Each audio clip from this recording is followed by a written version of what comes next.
aku langsung aja mulai. Jadi aku malam hari ini mau bahas apa? Sebelumnya aku perkenalkan dulu, nama aku Ellen May. Halo yang di TokTok, halo yang di YT, mungkin baru kenal saya. Saya di pasar saham sejak tahun 2007 dan aku suka banget sharing di pasar saham. Aku sharing di pasar saham tuh kalau nggak salah mulai tahun 2011 ya, 2011 terus mulai rame di Twitter 2014 dan seterusnya, dan syukur puji Tuhan sampai sekarang masih bisa konsisten sharing buat teman-teman semuanya. Aku lagi live di YT dan di Igoi juga. Di Igoi aku ada chartnya, nama Igoi aku @ellenmay_official. Yuk langsung kita mulai live malam hari ini. Jadi kita ngapain aja sih hari ini ya? Hari ini kita lebih banyak wait and see di pasar saham Indonesia, dan di kripto pun kita juga banyak wait and see ya. Nah, perhatikan kalau sentimennya sendiri apa sih sebenarnya yang saat ini sedang terjadi ya. Jadi yang lagi terjadi saat ini tuh dunia sedang dihadapkan pada satu faktor ketidakpastian ya, satu faktor ketidakpastian yang lumayan besar ya, dimana Trump lagi mikir-mikir buat nurunin tarif China. Nah, yang menarik ya, Trump ini sempat ada berita rencananya mau nurunin tarif China sampai 50%. Kayaknya orang ini kalau ngomong tuh nggak pakai benar-benar dipikir masak-masak gitu loh. Nah, terus jadi mungkin dia mau tidur, dia mikir mau nurunin tarif China jadi 50%. Karena beritanya kita dapat itu tadi pagi ya. Tapi sore ini pas aku mau dinner, itu jamnya Trump lagi bangun tidur tuh ya. Jadi jamnya dia lagi mau bangun tidur, dia nge-tweet bahwa kok kayaknya mau nurunin tarifnya China 80% ya. Kayaknya itu angka yang pas deh. Ini kan kalau menurutku rodo-rodo gitu loh. Kenapa? Ya seukuran presiden ngomong gak dipikir dulu. Ini kan impact ke perekonomian dunia ya. Nah, terus di Amerika sendiri, pasar saham Amerika pagi hari ini dibuka mix. Tadinya sempat merah tipis, tapi pagi hari di Amerika saat ini malamnya kita, tapi paginya di US sana itu dibuka naik tipis, kayak Dow Jones-nya naik 0,02% doang. Terus S&P 500-nya itu naik 0,14%, Nasdaq naik 0,18%-an. Nah, sentimen marketnya apa aja? Yaitu tadi dari perang tarif yang semakin banyak ketidakpastian gitu ya. Terus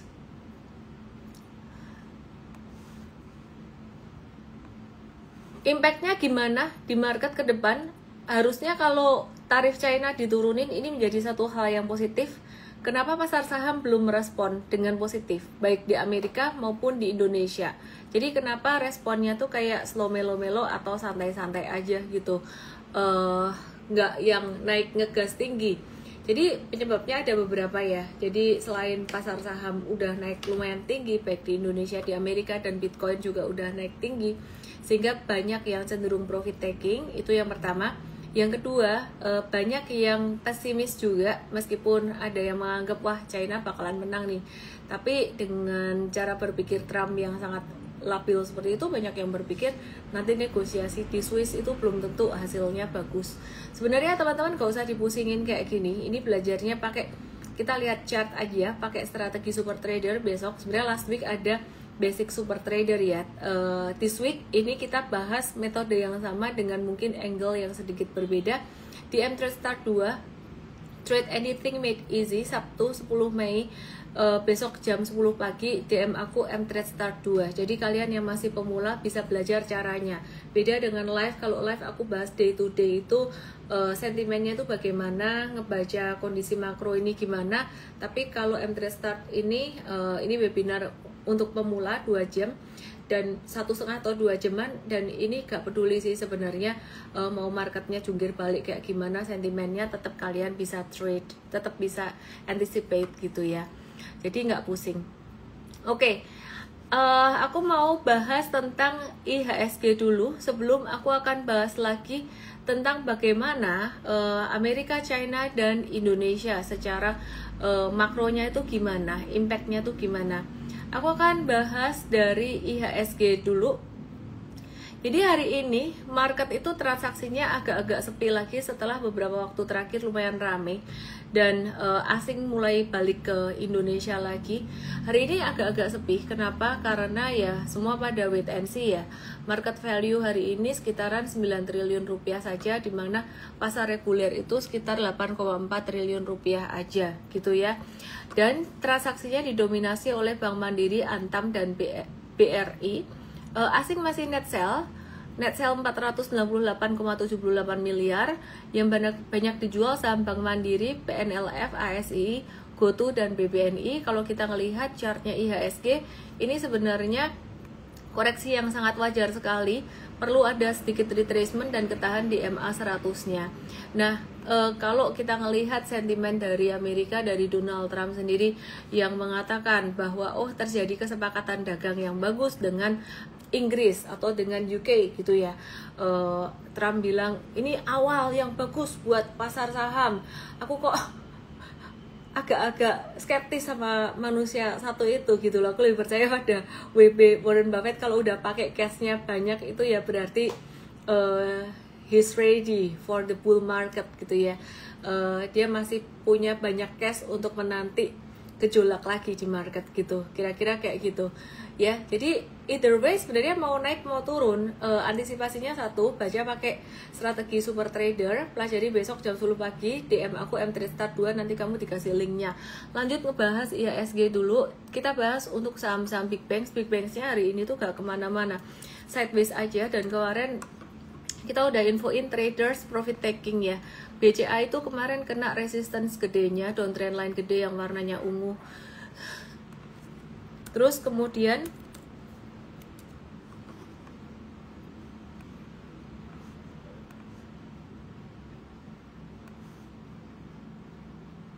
ya, ini BRI, ini juga udah keluar dari downtrendnya. Downtrendnya yang garis merah, teman-teman yang ada di tok-tok yang di YT, lihat ke Ikoi dan dia mulai sideways ya. Terus kemudian Bank Mandiri, perhatikan Bank Mandiri di sini. Ini juga udah mulai sideways ya. Jadi trennya sideways aja, nothing special. Yang paling kelihatan oversold itu sebenarnya BCA. Ya, karena dia kan nggak ada dividen, jadi waktu itu kelihatan naik terus. Kalau ada dividen, kena dividen dividend trap atau ex-date-nya tuh turun kayak BRI dan BMRI. Terus kemudian BBNI juga sama, ada dividen, jadi dia nggak kayak BCA, pattern-nya sempat agak-agak turun sedikit dan itu sangat normal sekali ya. Nah, terus teman-teman, intinya big banks tuh secara valuasi ini belum mahal, tapi nggak diskon yang best price juga. Yang masih paling terdiskon dari historically masih tetap BBRI dan juga BCA, itu kalau ada diskon lagi oke. Aku nggak lama-lama di big banks karena ini cuman garis besarnya aja. Nah, jadi saham yang lain yang mendorong penurunan market hari ini ada saham TPIA 3,9%. Careful di sini ya. Kita sudah caw semua dari sahamnya Pak PP. Kemarin kita jual BEP kayak ya impas-impasan aja gitu kira-kira ya. Ada sedikit ruginya kecil banget ya. Jadi kalau mau dilihat di sini, aku coba buka dulu. Ini ada saham Brand dan Petro minus 2%. Ya, jadi 0 sampai minus 2%. Terus Petro kita coba lihat minus 2%-an juga ya. Kita sempat cuan dulu di Petro di Januari ya, tapi intinya is all about timing. Jadi kita exit. Terus kemarin kita juga sangat on time sekali, kita exit dari PNLF yang sebenarnya kemarin patternnya bagus, udah keluar dari downtrendnya, terus kemudian keluar dari sideways-nya, terus kemudian dia retrace di garis merah. Terus kemarin kita stop loss kita di PNLF. Ini aku lagi masih nge-review market today ya. Jadi apa aja yang penggerak market hari ini. Kita kemarin cut loss di PNLF 7%-an, minus 1 sampai minus 7%-an ya. Setelah sempat banyak profit taking beberapa waktu yang lalu dari 30 April ini banyak banget profit taking atau cuan. Nah, perhatikan di sini untung kemarin stop loss. Jadi stop loss itu kita harus embrace. Stop loss bukan satu hal yang tabu. Teman-teman yang di TokTok, yang di YT langsung ke Igo yuk untuk bisa lihat chartnya. Dan hari ini dia jatuh banget signifikan. Termasuk juga saham PNBN dan juga PNIN. Kita akan bahas juga kenapa saham-saham ini turun. Nanti aku akan bahas ya teman-teman ya. Bentar.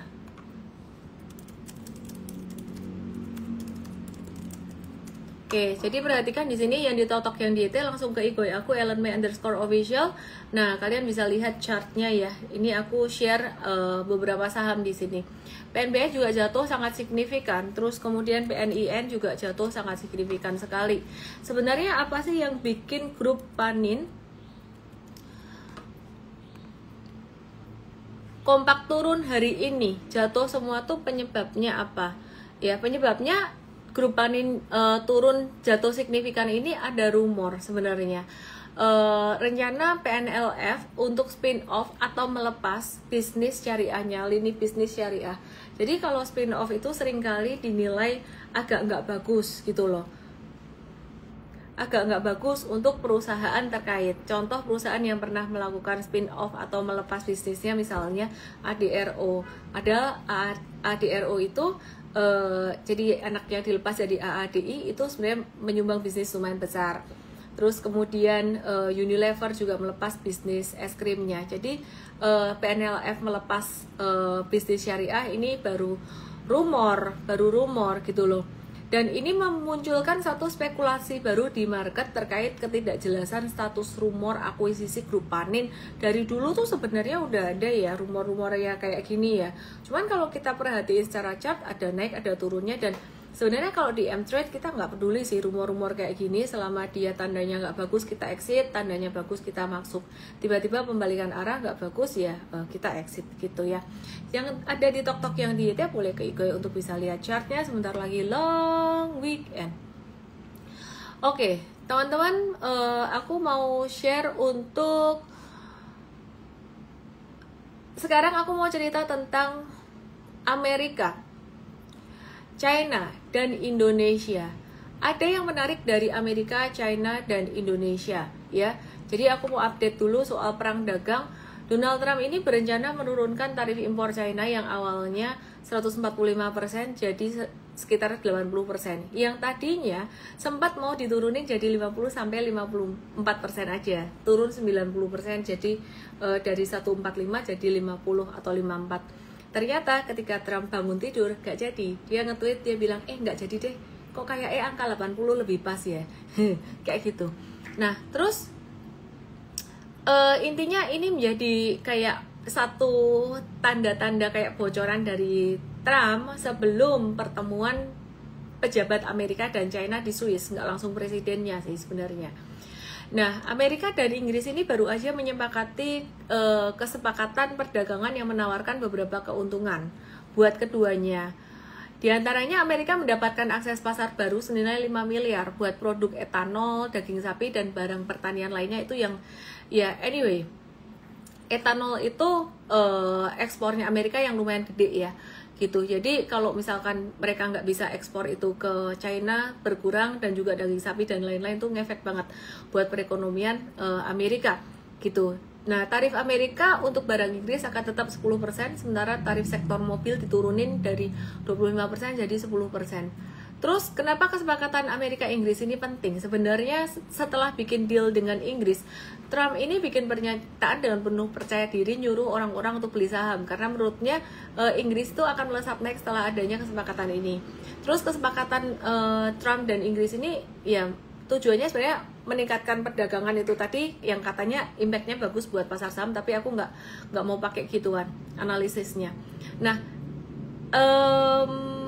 yang menarik dari China sebenarnya, meskipun ekspornya China ke Amerika itu turun 21% setelah diketok tarif tinggi beberapa waktu lalu, China tuh ekspornya justru malah tetap kuat, malah naik 8,1%, padahal perkiraannya tuh cuma naik 1,9% doang. Gila kan?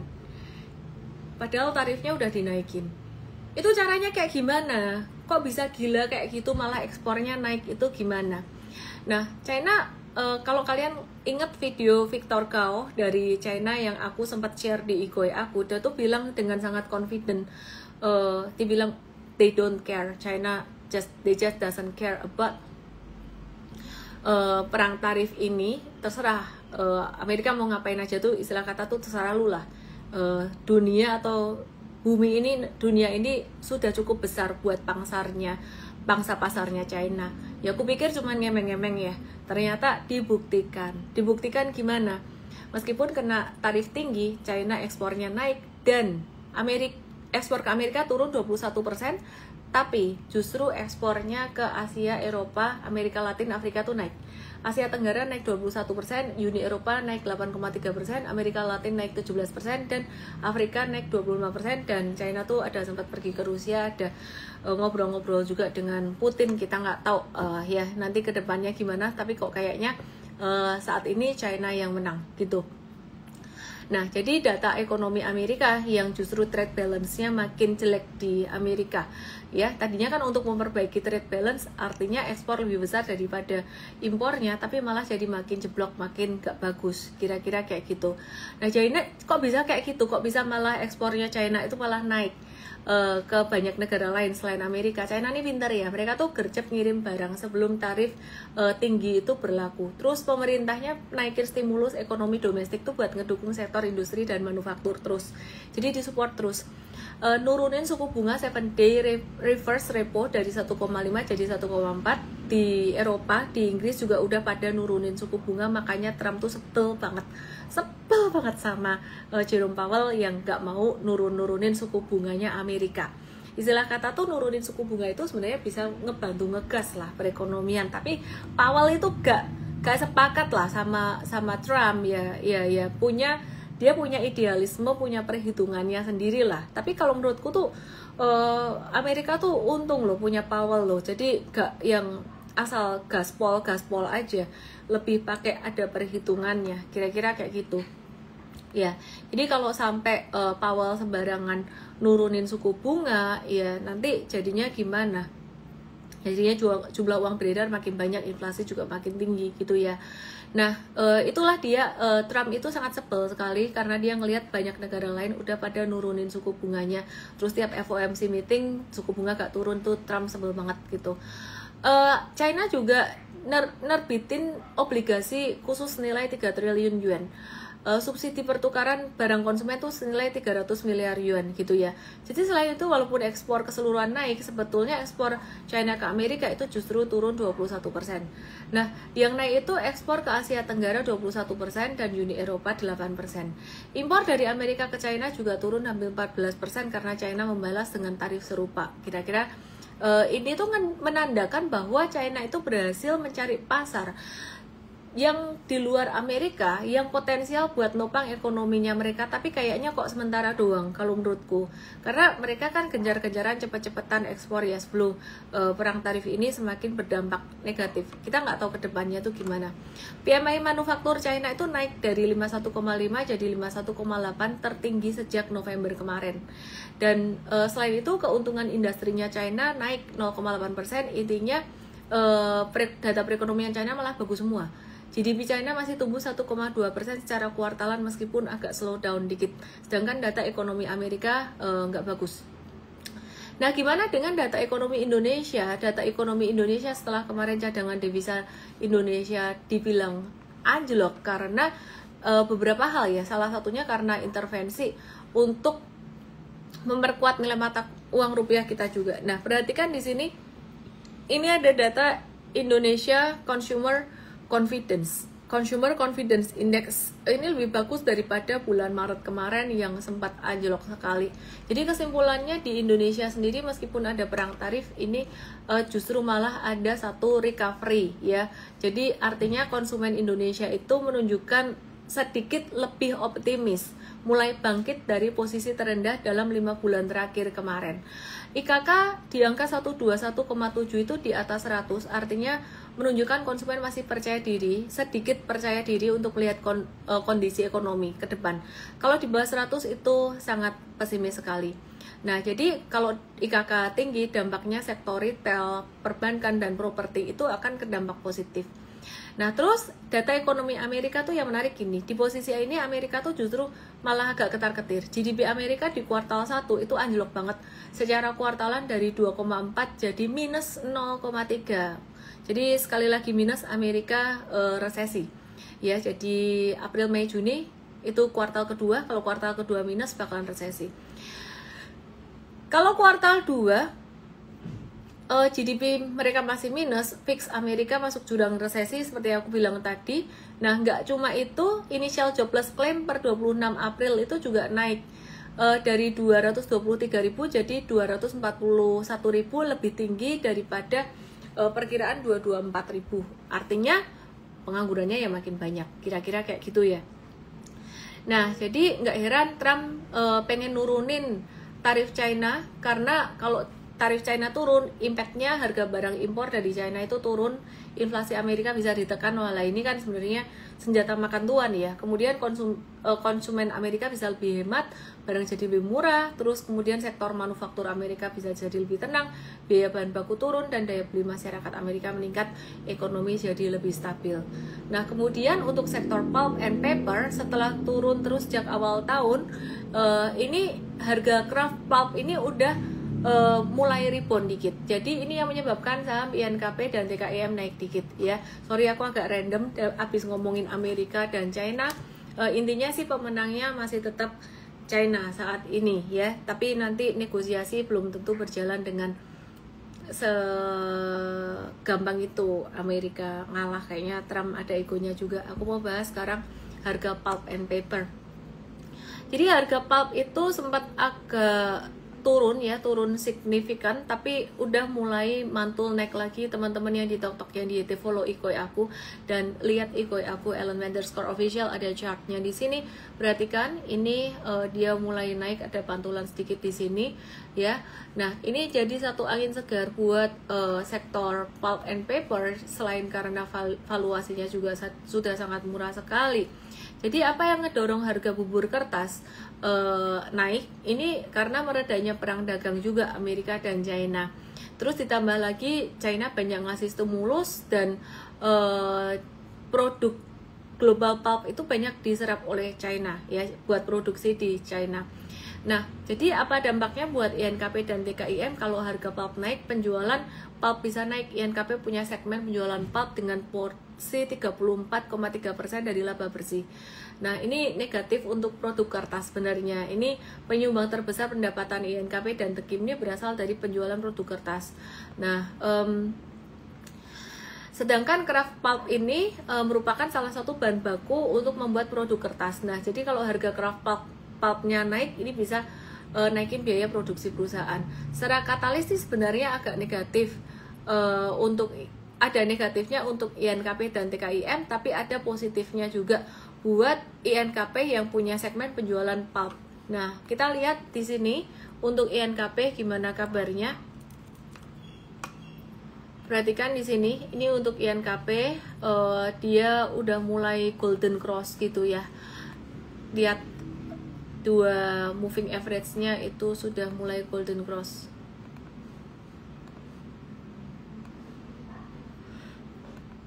Wah, siapa yang pakai trading view ku? Wah, tim coach jangan pakai dulu, sabar.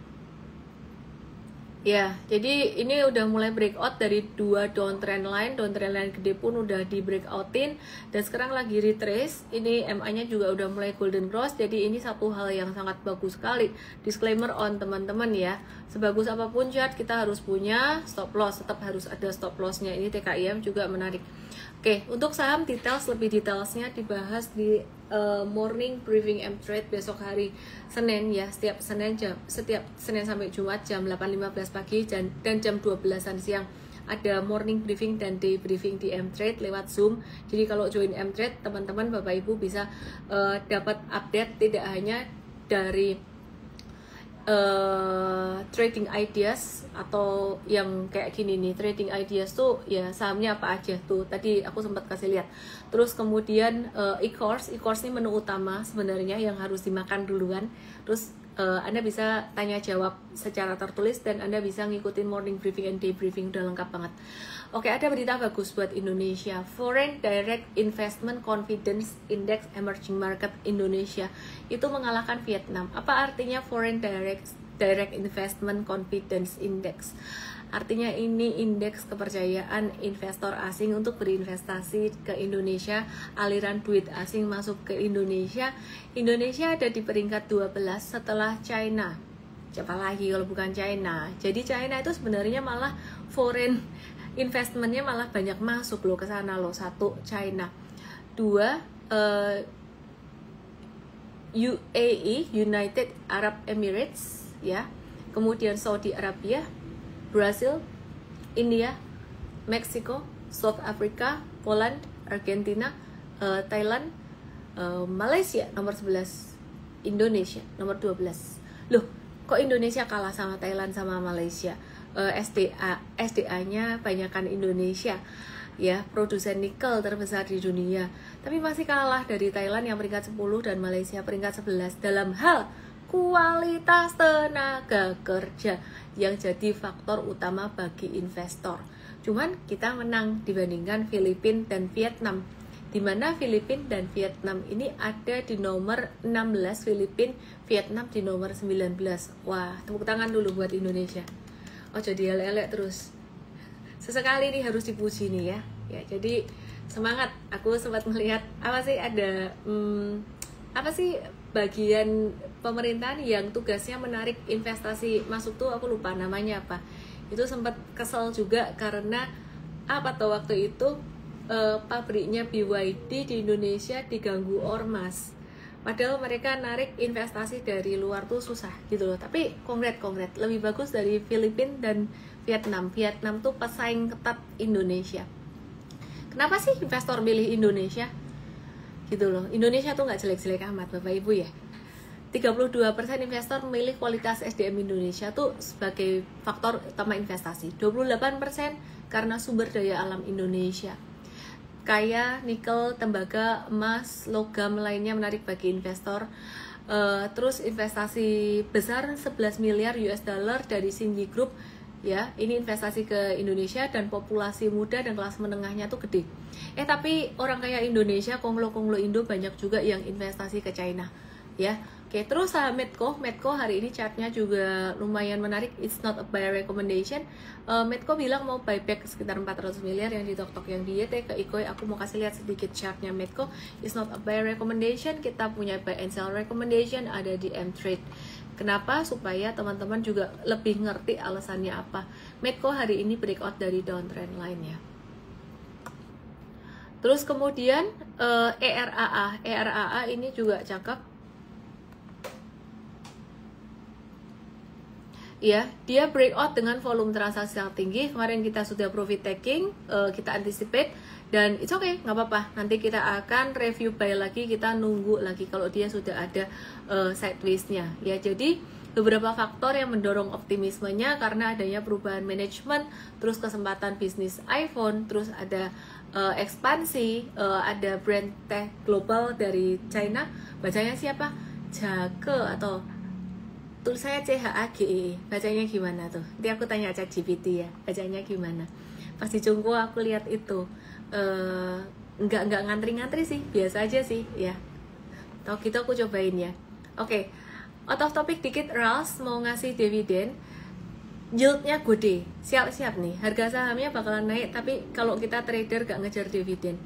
RALS ini mau bagi dividen 13,2% yieldnya dibandingkan harga hari ini. Dividen per share-nya RALS sekitaran Rp60 per saham. Jadi harga sahamnya naik tinggi wes, ojo kejar wes, gak usah dikejar ya. Oke, terus aku mau bahas US stocks sedikit. Hari ini US stocks ada yang positif, ada yang negatif dikit ya. Udah banyak broker US stocks di Indonesia dan kalian bisa mulai dengan Rp16.000 doang. Jadi menurut aku belajar di sini jadi resikonya jadi kecil. Hari ini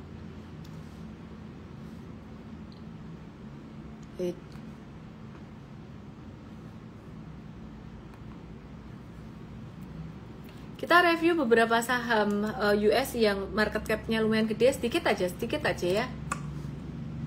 Oke, Tesla breakout loh. Tesla breakout dari stage satunya. Disclaimer, is not a buy recommendation, tapi aku mau kasih tahu Tesla breakout dari stage 1 setelah sideways lama ya, dan ini patternnya cakep. Terus aku juga ngajarin anakku ini, kebetulan kemarin tak jadiin contoh. Terus kemudian Baba, Gook, Baba udah naik, Google, Gook ini belum, APL, Microsoft, let me check, Microsoft naiknya udah lumayan tinggi, jadi lebih ke Tesla sih yang baru mulai naik, kira-kira kayak gitu. Terus Bitcoin, update dikit soal Bitcoin, udah agak ketinggian. Bitcoin ini resmi jadi aset kelima terbesar di dunia loh, ngalahin Amazon. Dan fun fact, di Amerika sekarang ini Microsoft lebih gede market cap-nya dibandingkan dengan Apple untuk saat ini. Ya, jadi tadi saham saham Amerika yang menurutku agak menarik patternnya tuh Tesla, karena dia breakout dari pattern dari masa konsolidasinya. Kira-kira itu yang aku bisa bagiin teman-teman ya. Jadi besok langsung aja join mTrade Start 2. DM aku dengan kode mTrade Start 2, bakalan dikasih linknya untuk belajar besok Trade Anything Made Easy Sabtu 10 Mei jam 10 pagi. Dan kalau mau langsung join mTrade, boleh langsung DM aku, kodenya EMT57, dapat diskon sampai besok doang. Dan ekspektasi aku teman-teman selesaiin e-course-nya dulu kalau join mTrade, karena kalau kamu gak selesai e-course-nya, kita ngobrol di morning briefing, day briefing, bahasanya gak bisa nyambung dan dikasih trading ideas, nanti bingung kenapa ini beli, kenapa jual, apalagi biasanya kalau diajak stop loss, kalau yang nggak ngikutin e-course kita atau trading mTrade Academy kita, diajak stop loss tuh kadang kayak kok stop loss, kira-kira kayak gitulah ya. Jadi itu. Oke teman-teman semuanya, selamat malam semuanya. Thank you semuanya yang udah nonton, Karin, Sitandi, Harukichi dan semuanya. Tadi sebelum mulai si Cici udah izin mute. Oh ya, yang di Igoi aku mute memang karena ada chartnya, jadi I'm so sorry. Ini aku baru lihat kalian komen-komen di Igoi, cuman banyak yang following jadi masih ketutup. Aku baca komen Harukichi dulu, dia nanya Nvidia sambil aku iseng ya, yang aku jawab yang di YT dulu. Thank you Pak Jungki, Johanfu. Nvidia sama kayak ini, kayak Tesla, dia baru awal banget breakout stage satunya. Tapi kalau dilihat dari bottom market banget tanggal 8 April kemarin ya, sebenarnya naiknya udah lumayan tinggi sih. Udah lumayan tinggi 34%. Oke, terus PTBA tanggal 12 13 libur. Oh iya, ketemu lagi Rabu. John Indut mTrade Start 2 DM aku John. Thank you Miss Helen for consistency. Marlinata Robert, thank you sudah nonton ya. Konsisten. Ros dibahas chartnya ngapain, uptrend banget dia, terus mau bagi dividen. Agak enggak objektif kalau chart naik.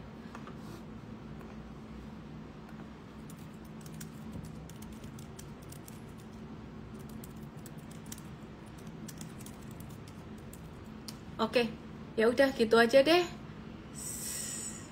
Terima kasih semuanya. Saya Elme, salam profit. Miss, kali-kali yang ikut IG dapat gratis morning briefing. Siap. Tapi sebenarnya ya, kalau menurutku tuh yang paling penting, lebih penting tuh dapat gratis edukasi loh, sistemnya loh besok. Pak Hendra nanya Alibaba. Baba, udah uptrend banget ya, agak telat ya. Udah agak telat ini naiknya. Udah uptrend, just enjoy the uptrend sih Pak Hendra. Just enjoy the uptrend. Oke deh, terima kasih semuanya. Investor terima enggak mTrade Start 2. Salut konsistensinya Miss dari 3 kali. Oh, aku thank to my team. Kalau morning dan siang, morning and day itu my team. Pagi aku monitoring aja, aku dengerin dan aku nambahin dikit-dikit doang. My team udah jago semua ya. Miss, Aceh uget-uget di tiup biar naik dong. Emang lu kira aku bandar apa? Ya uget-uget itu. Aces masuk watchlist kita juga, bagus kok. Disclaimer ya, teman-teman nggak boleh beli saham yang aku omongin saat ini jika kamu belum belajar dulu. Happy long weekend. Ara, mau lihat Ara? Lama nggak kelihatan. Oke, sebentar ya. Dia nggak mau jalan. Oh, berat banget yo gendong ini ya. Ini 12 kilo. Lumayan ini. Aduh. Dia paling nggak suka kalau saya yang gendong. Dia merasa nggak aman, gerak terus. Kalau papanya yang gendong, dia tahu papanya kuat. Tuh kan dia gerak terus, dia nggak mau saya gendongin.